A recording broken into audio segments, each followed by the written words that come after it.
He was right behind me. I barely had time to react before his hand shot out and yanked me backwards. He slams me against the wall at the top of the stairs, fingers tangled in my hair. My forehead bounces off the wooden railing as I try to brace myself. He stands there, looming. I force my eyes to stay open. He asks in that maddeningly calm voice, "What are you doing up here?" His breath smells like cheap wine. "I'm just looking for my old teddy bear," I stammer, mind racing. I clutch my arms around my chest as if that could hide the tremble I can't control. He snorts, voice sour.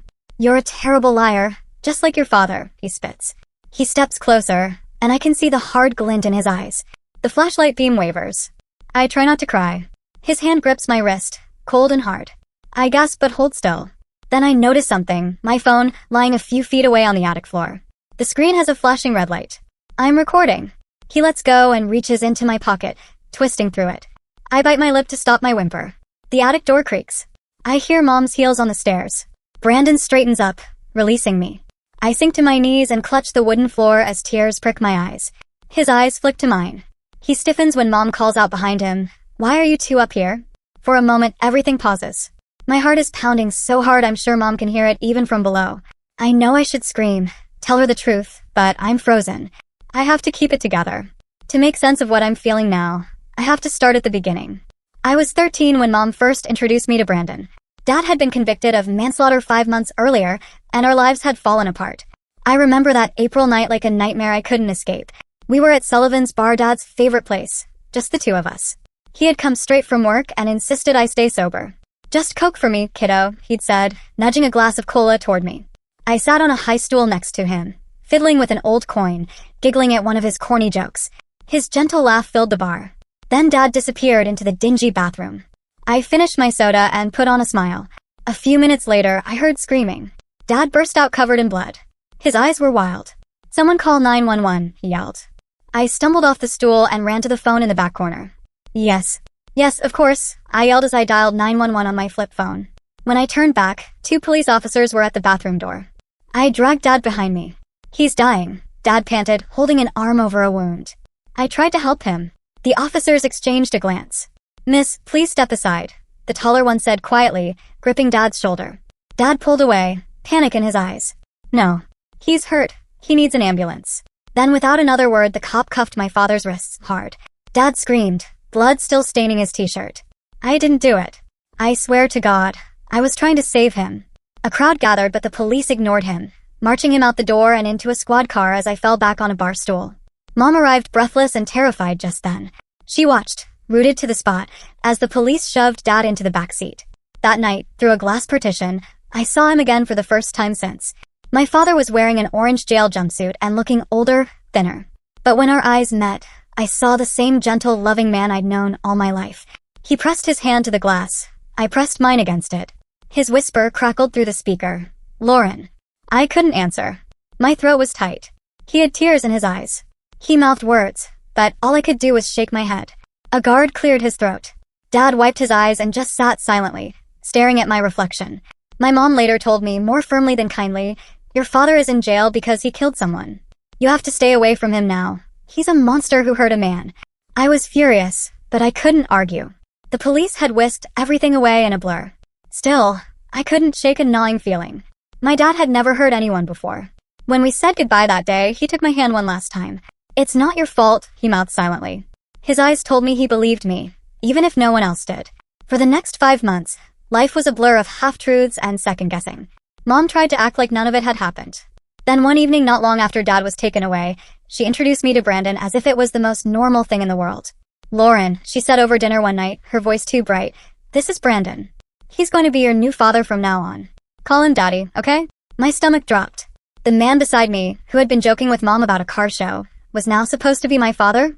Brandon offered me a tight smile. "Don't worry, kid. We'll take good care of you," he said, extending a hand. I forced a smile back, only nodding. Over the next few months, Brandon settled into our home like he'd lived there forever. He started making comments that made me freeze inside. "You're growing up so fast," he'd say, watching me try on a dress for school, becoming such a pretty young woman. He always said it slowly, savoring the words like he owned every inch of me. I felt sick each time. Mom just beamed at him and said, "He's so sweet," like I was crazy for not seeing it. One afternoon I finally tried to tell Mom how uneasy I felt. We were doing the dishes together after dinner. Mom, I don't like how he acts around me, I blurted. He gives me the creeps. She glanced at me and laughed, wiping sudsy hands on her apron. Oh, Lauren, don't be so dramatic, she scolded, fixing my hair with one finger. Your new father is a good man, and he cares about you. I felt tears sting my eyes. Of course Mom must have told Brandon I said this, because that night he shut my door quietly and crept in. My heart nearly stopped. He closed the door behind him, leaning in close. His fingers were already locking on my wrist, so tight they bruised. He bent low, and I could smell the cheap cologne on his breath. He whispered in my ear, "You know what happens to girls who talk, don't you?" I bit my lips so hard I tasted copper in my mouth and nodded, terrified. He smirked and slipped out the door just as silently as he'd come in. I lay there trembling, too scared to move or even call for Mom. That night I lay awake, hugging my knees, terrified and sick to my stomach. I had no one to turn to. Mom wouldn't believe me, and Brandon's threat still echoed in my head. The only person I felt I could trust was Dad, even though he was locked away. So I started another secret. Every night I would write letters about everything that was happening, everything I dared not say aloud, and mail them to Dad. I hid those letters in my school books and posted them from a friend's house after class, so Mom would never see. In return, Dad wrote back. The prison email became our lifeline. He would tell me he was proud of me for staying strong, that he believed me, that I was not alone. Sometimes he'd scribble something urgent at the bottom. Stay safe, kiddo. Check behind the radiator in the attic. I didn't understand what it meant at first. One Friday I remembered. While Mom was picking up a birthday cake for Dad, I crept up to the attic with a flashlight. My fingers trembled as I moved an old radiator pipe. There it was, a plastic-wrapped leather journal. My hands shook as I peeled off the cover and flipped to the page Dad had marked. The entry was dated weeks before his arrest. In Dad's familiar handwriting it said, "It's been a few weeks since I caught Lauren and Brandon sneaking off into the bar. I don't know how to confront her." My breath caught. Mom had lied about spending that night alone. The pieces clicked, even as terror gripped me. I stuffed the journal under my shirt and dropped the flashlight. Footsteps on the stairs snapped me back to the present. Brandon's face appeared at the attic hatch, dark eyes gleaming. I barely had time to tense my muscles before he grabbed me. He yanks me backward by my hair and slams me against the wall. He stands there, looming, as I force my eyes open. In that maddeningly calm voice, he asks again, "What are you doing up here?" I was just looking for my old teddy bear, I lie, my voice quavering. I clutch my arms around my chest as if that could hide the terror I feel. He snorts, voice sour. "You're a terrible liar, just like your father," he hisses, stepping closer. I see rage flash in his eyes. Then his hand grips my wrist, cold, iron tight. I gasp, but I hold still, nearly biting back a scream. Then something catches my eye, my phone lying on the attic floor recording. Its little red light is blinking. I clenched it without realizing when I dropped the flashlight. He jerks me back by the arm, trying to search my pockets, but he doesn't find the phone. I bite my lip to keep from crying out. The attic door creaks behind him. Mom's heels are clicking on the stairs. I feel Brandon stiffen. He stiffens and steps away from me. I sink to my knees against the wall, breathing hard. His eyes flick to mine one more time. He forces a casual smile and turns to call up the stairs. "Mom? Lauren and I found something interesting up here." He hands her the flashlight and journal with a grin. "See? She lost her mind, hunting for a toy," he says. Mom runs to the attic entrance, face pale. She glances at my tear-streaked face and the scene of disturbance. Brandon's eyes bore into me as Mom rushes to my side. He says soothingly, "It was nothing. She was just distracted, Mom. Losing some stuffed toy. I was helping her." Mom looks worried but takes his side. "Okay, maybe we should search her room for that teddy bear," he suggests brightly, turning it back into a joke. Mom gives me a quick, confused look and hurries downstairs with Brandon. Once they're gone, I double over and sob into the floor. I hide the journal deeper under my pillow and wait, shaking, until the soft sound of their snoring comes from below. That night I barely slept again, afraid he'd come back, until finally dawn crept in. The next morning, I went down to breakfast feeling hollow. Brandon was cheerful as ever. Over pancakes, he announced, "I have an announcement. We've decided to move up the wedding." "What?" Mom squealed happily. "Really?" He nodded. "I can't wait any longer to be your real family." Mom clapped her hands. I felt sick. I pushed my eggs around my plate, avoiding his eyes. While I was eating, I thought of Dad's birthday, which fell the next day. Mustering courage, I asked, "Mom, can we visit Grandpa this weekend? It's his birthday. Just for a few minutes, please." Brandon suddenly snarled, "Your father is a murderer." My face flushed with anger. "He's innocent." I shouted. Brandon backhanded me across the face. I staggered. Mom's eyebrows shot up, but she said nothing. Brandon said softly, eyes dark, "You stay in line, young lady. Daddy knows best." Mom grabbed my arm and whispered, "Lauren, enough." I was shoved into the car and taken to that car show instead. That night, I was asleep in the adjacent hotel room. Brandon snuck in, drunk and triumphant. He sat on my bed with the mattress dipping under his weight. Before I could fully wake, his hand was on my thigh. I yelled and pushed him off, running to lock myself in the bathroom. I curled on the cold tile and cried quietly, feeling filthy and humiliated.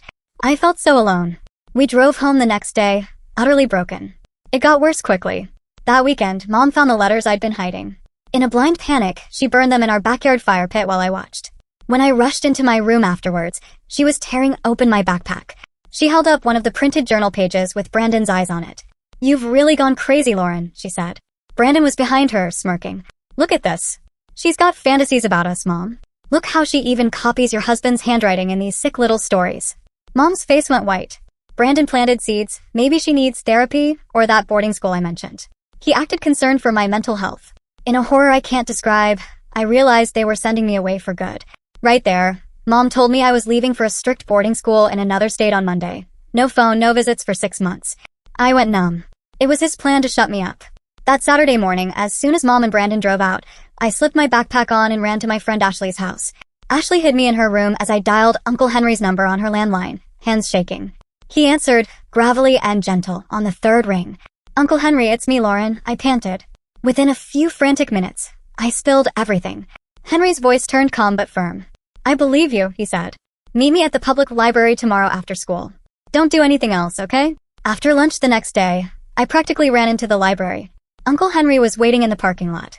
I barely sat down before I showed him every scrap of evidence I had, the emails, the photos of the journal pages, the whole story in a jumble. He frowned harder with each picture I passed him. "I always thought something smelled off about this, kiddo," he said softly. "We'll get to the bottom of it." He spent the next week investigating. Like an old-school detective, Uncle Henry found people from that night at the bar. Edward, the big security guard, recounted everything. I saw Brandon outside that bathroom at 9:47 p.m., just leaning on the wall, all casual. A minute later, he walked out like he owned the place. Your dad came in at 9:52. He must have done something while your dad couldn't see. Caroline, the bartender with red hair, remembered Brandon flirting that night, then slipping away. She had been the one to dial 911. She even admitted she had felt uneasy seeing Brandon ask about Dad's work shifts that week. The biggest break came from Brian, the bar owner. A month before the murder, he'd upgraded security cameras. No one had told the police about the backup drive in the office. Uncle Henry paid him a visit with the story. Dusty tapes in hand, we huddled around Brian's laptop. The screen flickered. Timestamps appeared. 9:47 p.m., Brandon enters the bathroom alone, the video showed. A few seconds later, Brandon stepped out, smoothing his shirt calm. 9:52 p.m., Dad walks in, Brian said quietly, rubbing his eyes. 9:53 p.m., Dad runs out covered in blood. My heart dropped. In those 4 minutes, Brandon had everything he needed. No wonder Dad looked like a monster. They replayed it. Brandon exiting, looking at his watch as my father rushed in, hands over someone bleeding. We stared at the screen in silence. Uncle Henry copied the footage to several USB drives. "We need to be smart," he said. "I know cops who will believe this, but we can't rush out and confront Brandon first. He probably has friends in high places. We need a plan that's airtight." That night at home, I had to act normal. Brandon had clearly noticed something. I could see it in the way he eyed me during breakfast. He became colder. One evening he cornered me outside my door. "I know you're talking to your little Henry," he hissed. "If you don't stop, someone might get hurt. You think elevators just break or cars just falter? Are you sure you want your mother alone on the road, kid?" My stomach twisted at his veiled threat. I swallowed my fear and nodded, forcing a smile. He turned and left. I ran to Uncle Henry immediately after. He said, "We move faster, then. The lawyer wants the original journal too. Those photos I took can be attacked as fake. I need the real one to compare handwriting." My chest tightened, but I nodded. That night, after I knew everyone was asleep, I crept quietly to the bathroom. The toilet tank hid the plastic-wrapped journal Dad had found. I unwrapped it and slid it into my backpack's secret pocket. My hands shook so badly I worried I'd crumple the pages. I took one last deep breath and headed downstairs and froze. Standing there in the dark hallway was Brandon. He saw me, bristled, and stepped forward. "What are you doing up?" he demanded. I held my ground, pretending to clutch my stomach. "I didn't feel well," I lied. He sniffed. "Give me your phone," he said. I did. He took it, punched it open, and said, "Tell me your password." I spat out a fake password. He muttered and threw it back on my bed. That night, unable to sleep, I mulled over what might happen when Mom or Brandon found the journal. I tried to think, but fear clouded me. The next morning I put on my uniform and gathered my stuff. As I was leaving, my backpack was suddenly gone. My heart thumped. I found it on the kitchen table open. Brandon sat nearby with my backpack slung to the floor, flipping through the journal pages. He looked up at me with a calculating smile. He's got what he needs now, I realized with horror. Brandon held up the pages and said to Mom, I found these in her room. She's been writing about us. He spun a lie, look how she tried to copy Dad's handwriting. It's all made up. I opened my mouth to explain, but Brandon cut in. He accused me of making up a story about their affair, pretending I was delusional. He said I had staged it to drive a wedge between him and Mom. Mom's face crumpled. She stared at the pages in shock. Brandon nodded at her, venom in his voice. She's clearly disturbed. I think she needs help. Mom, weary from months of this, suddenly believed him. That afternoon, she made me pack. I'm sending you away to school, Lauren, she said. Out of state, with no phones or visits at first. It's the only way to help you. I felt numb. But then I had a moment of clarity. He was shutting me up. I couldn't let that happen. While Mom and Brandon were gone to church on Saturday, I packed a small bag and escaped through my bedroom window. My heart pounded as I ran to Ashley's house, drenched in fear and rain. Ashley helped me. I used her phone to call Uncle Henry, and through sobs I told him I needed help. He said he'd handle it and arranged to meet me at the library after school. Tuesday afternoon, I practically flew into the library to meet him. Henry looked at the spreads of evidence I had. The photos of my father's journal entries, the printouts of the police report, even the transcripts of Dad's last voicemail. His face turned stoic and serious. All right, kid. We're going to get you justice, he said. He drove me home and convinced Mom that he'd just caught up with me after school. That night, Henry and I compiled everything. The audio recorder, the journals, the witness statements, and those USB drives with bar footage. We went to Detective Martinez the next morning. He listened to Brandon's confession from the recorder, watched the hallway video, flipped through the journals with gloved hands. I saw his eyebrows raise when he looked at me. So your father's story checks out now, he said quietly. By evening, a warrant was out. We couldn't sleep again, barricading our front door with a couch. 2 days later, Henry called with news. The police cornered Brandon at a motel and arrested him. He had the murder weapon, the old kitchen knife that Dad's blood was on, right in his car. Brandon had realized there was no way out.